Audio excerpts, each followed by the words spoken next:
guys, welcome back. All right, so on the last episode, the last one you guys got a chance to see, I got everything fitted on the firewall and kind of had it adjusted so that way it was good to go. So the next video I'm going to show you is just all the work that went into trying to get this firewall sealed up. This was a royal pain in the butt. I tried to TIG weld it to start with it, and I noticed that because it's such thin metal, it really holds that heat really high. So I was blowing through a few spots, and I am not the greatest welder. Didn't go to welding school, kind of self-taught, went through and kind of learned how to do it. So I ran into all kinds of problems. So I decided to resort to, all right, let me break out my MIG welder and try to go slow and just kind of do individual little tacks and just slowly get them closer and closer together.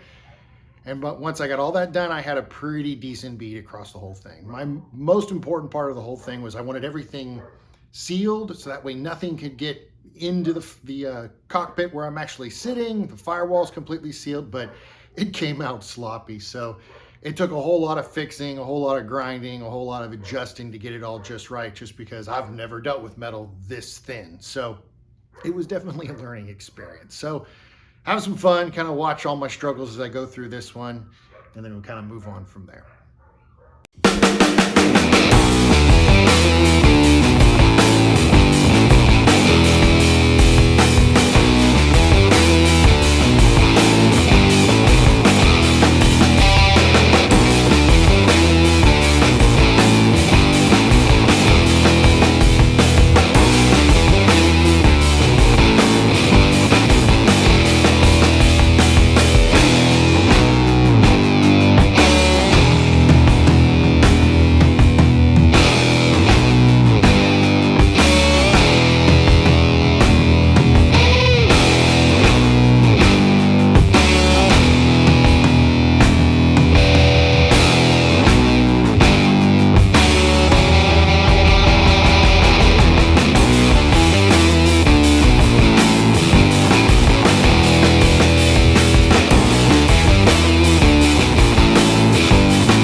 so once I got everything all welded up and all done, and I figured out how well the MIG welder worked to go through and kind of go a little slower, wait for everything to kind of seal the way it needed to, I thought, all right, let me do some little added stuff since I'm already here anyways. I know that there's a bunch of factory holes all in the actual engine bay that I'm not going to use anymore. They will hold old fuse boxes or old wiring harnesses and stuff that I'm going to do a whole wiring system through the whole thing that's all new and run all my own system. Same with all my AN lines for the oil system and the power steering line. So I figure let's clean some of this up a little bit. So now I decided let's go through, let's weld up all the holes, grind all those back and smooth. And I'm going to do a little bit of body filler throughout the whole compartment anyways on any spots that look just a little off. So that way kind of smooths everything out a little better.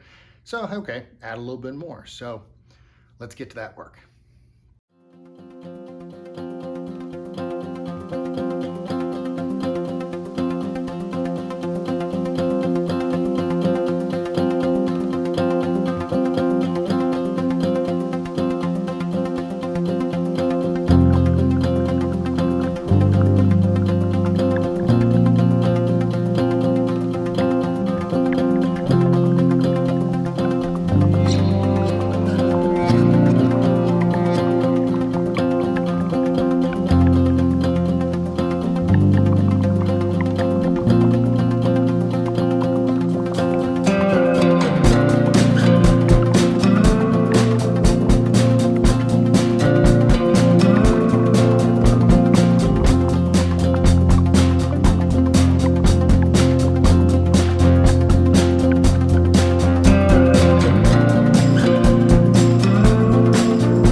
All right, I finally got everything all welded up. Everything's all cleaned up and smooth and grinded down, so it's back to like smooth metal. It actually came out pretty decent. So the next step will be body filler, getting all that sanded and smoothed down, run a full coat of primer over top of everything, and then we're pretty much ready for paint, which I'm looking forward to. So definitely stay tuned for that one. So thank you guys. I appreciate you watching, and I'll see you on the next video.